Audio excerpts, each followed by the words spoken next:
Hello, I'm ZZ and today I will show you the Despertar del Cementerio version 9, which looks like in the recovery menu style. Here I've got a PSP 1000 and a Pandora Akku. I will put the battery inside the PSP. And I have to close this. So.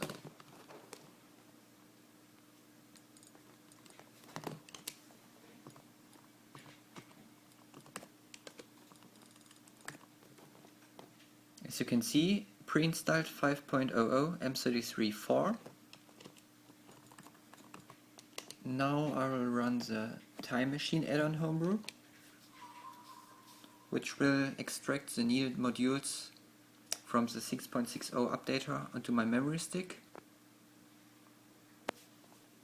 At first we have to do install IPL loader on MS boot sector. I've done this before, so I won't do it. Then we can install the 6.60 ME.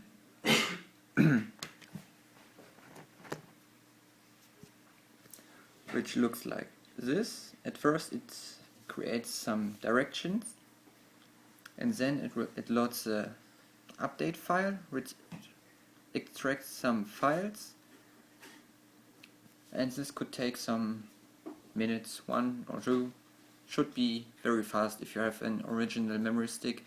If you're using some fake ones or with some adapters, it could need more time.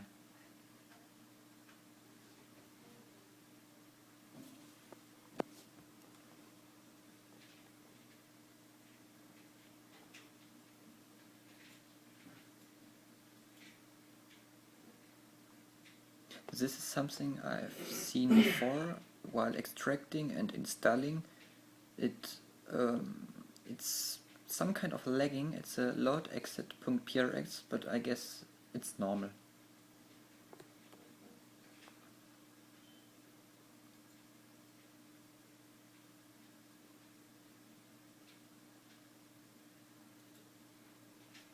It should be finished soon.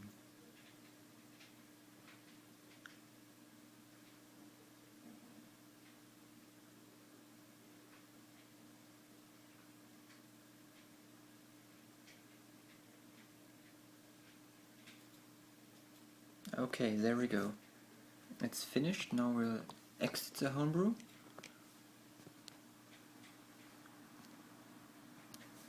And we have to shut the PSP down so we can use the Pandora function. It's pre-configured that you can boot it with the L trigger. So let's take a look. My fault.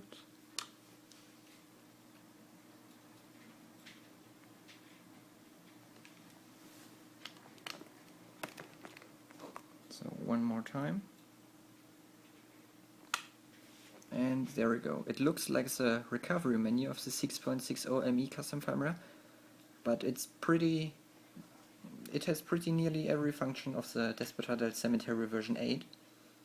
But the DC version 8 is in the VLF style, so it looks kind of like the XMB, but this looks like the recovery menu. So let us hope Neuron will update this to the VLF style, so it looks pretty more like the old one. We can check the hardware infos. As you can see, PSP 1000. Then we could install the 6.60 V, double checking if you really want to continue or cancel it. Then we can shut down or reboot, but I won't show this. And the test ME feature, which is pretty nice. So we can boot the ME custom firmware from the memory stick. As you saw, I had the 5.0 M33 installed. Now let's take a look. Now it should load the 6.60 ME custom firmware from the memory stick.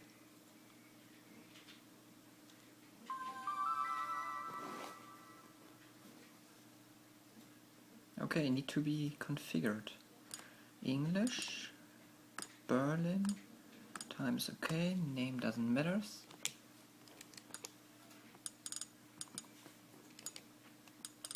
And should see 6.60 ME 1.8. It worked. So let's shut it down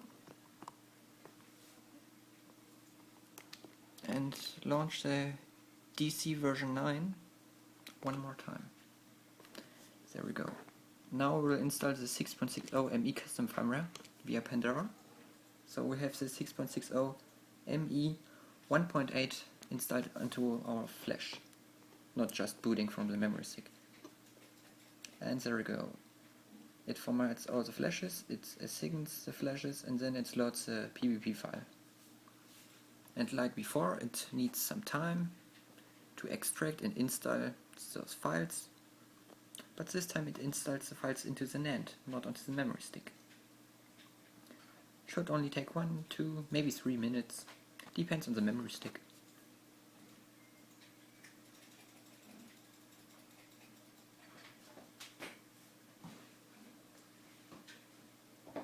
As you can see, the same lagging at the load core Pong PRX like before.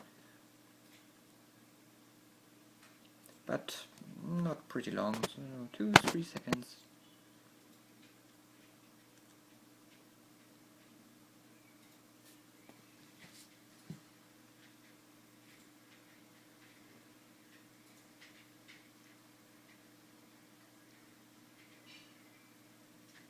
And at the utility PRX the same lags.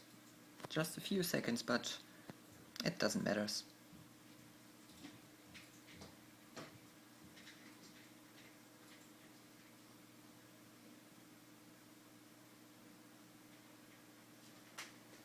And we're done. We can press X, and then the PSP will reboot, if possible. If you have the PSP 2000 and you will install the 6.60 original firmware, and you have the Pandora into the PSP, you have to exchange the battery with the normal one or with the charger. You can't boot the 6.60 original firmware on the PSP 2000 with the Pandora Accu inserted. It's just possible with custom firmware or special IPLs. So there we go. 6.60 ME 1.8. I can reboot the PSP one more time, reset device, and you will see it will still boot. Let's boot the recovery menu. Well, I wasn't fast enough. But it will boot the 6.60 ME custom firmware, so the installation was successful.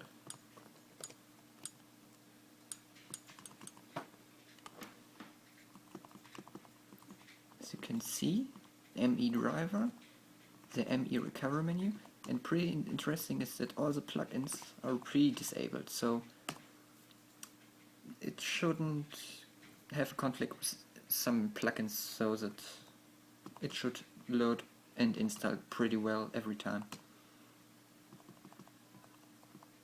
In the beta version 1 there was a problem with, I guess it was system menu, and I guess because of this some problems it Neuron disabled that the plugins are pre-enabled while installing the firmware. Configuring my PSP like always, and text color red, text color blue, and done.